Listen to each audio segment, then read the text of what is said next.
The first echo rolled across the valley, sharp and clean against the morning air.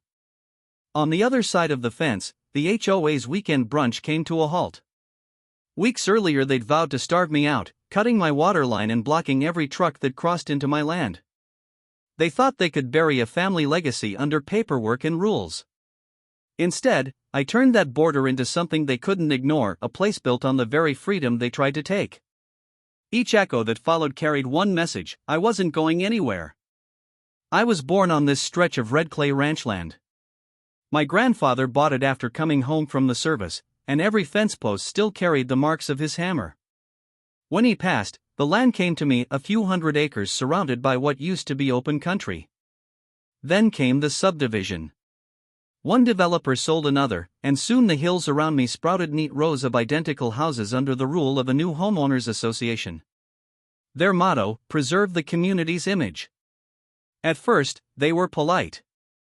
The board president, Linda Mason, came over with a basket of muffins and an offer to buy part of my north pasture. I thanked her kindly and said no. That land held my cattle, my memories, and my name.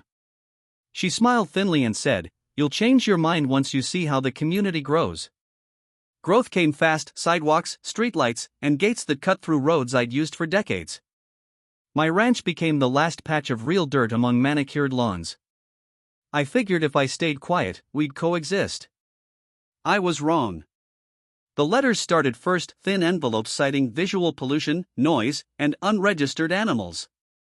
Then came the signs: private property, residents only, hammered right into my access road. When I removed them, they sent a complaint to the county claiming I was trespassing on community land. It turned uglier when I discovered the water line feeding my well house had been capped. The same line their contractor had run through my property years before without issue. Deliveries stopped arriving. The courier said the HOA threatened to fine any truck entering unauthorized terrain. At the diner one morning, a board member laughed loud enough for half the town to hear, "He'll sell soon. Nobody lives long out here without water." They didn't understand the kind of stubborn that's bred into ranchers. I hauled water by tank from town, fed my animals by lantern light, and waited. Each night I walked the fence line, looking at their perfect houses glowing like a separate world. That's when an idea began to form: quiet, lawful, and impossible for them to stop. The storm that spring sealed my decision. Heavy rain flooded their cul-de-sacs but left my pastures bone dry. When the runoff overflowed into my ditch, they sent me a notice demanding I prevent contamination of community drainage. I laughed so hard I nearly tore the letter in half. My grandfather had once dreamed of building a small shooting and safety range for local veterans, a safe training site away from town. He'd even drawn plans but never got the permits. I found those yellowed sketches in his old trunk and realized the range could fit neatly along my east fence, the one bordering the HOA. I spent nights reading county ordinances, checking distances, sound barriers, and zoning codes. Every box could be ticked. Everything would be legal. No threats, no shouting, just paperwork and progress, the very language the HOA worshipped.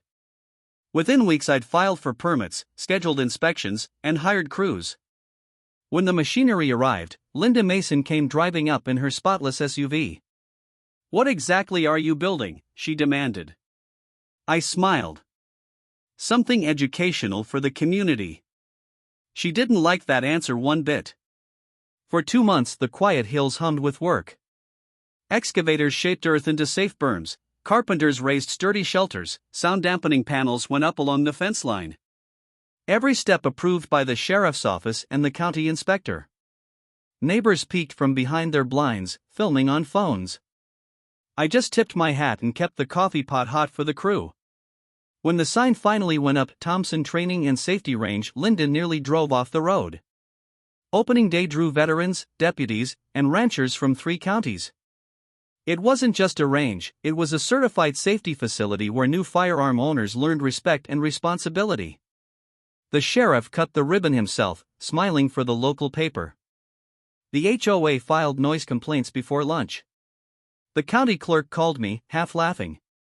"They're within their rights to complain," he said, "and you're within yours to operate. Looks like you're both going to learn patience."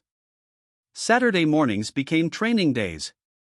The sound was steady, controlled, and entirely within legal decibel limits. The HOA tried to build their own barrier wall, which only echoed the sound back toward them. By summer's end, a few residents sheepishly joined the range for safety classes. Linda refused to show her face, but I caught sight of her husband signing up for a membership under a fake name. The board meetings turned into shouting matches. Property values slipped as word spread of the range next door. Realtors called it a community amenity with character, but buyers weren't fooled. Within a year, several families moved out, replaced by folks who didn't mind the countryside or the sound of weekend training. Local news picked up the story: rancher outlasts HOA, turns land dispute into learning center. They filmed interviews with veterans who praised the place for giving them a sense of belonging again. The county even gave me a small grant to expand youth safety programs. When Linda's term as president expired, she didn't seek re-election. Rumor had it she'd moved to a gated community 30 miles away, one with strict no-noise policies. The new HOA board sent me a letter, not a complaint but an invitation. They wanted to host a community barbecue on my land to foster better relations. I said yes, on one condition: they'd supply the food, and I'd handle the safety briefing. The following spring, the barbecue filled the air with laughter instead of tension. Children from both sides chased each other across the field that once marked our dividing line. Some of the same residents who'd avoided me a year earlier now asked advice on fencing and gardening. As the sun dropped behind the hills, I walked the range alone. The targets stood silent in the golden light, and the air smelled of mesquite and charcoal. They had tried to starve me out, but in truth they'd taught me something priceless: when people take what feeds you, build something new that feeds your spirit instead. My ranch thrived again, independent of their utilities or goodwill. I'd rebuilt my well, installed solar panels, and opened part of the land to agricultural students for research. Freedom, like the land itself, grows strongest when tested. They once promised I'd sell, give up, or fade away. Instead, their neighborhood now borders a place that teaches courage and respect, lessons they never learned from bylaws and board meetings. Every echo that rises over that fence line reminds them and me that silence isn't peace, and obedience isn't harmony. They tried to starve me out. All they did was feed the part of me that refuses to quit.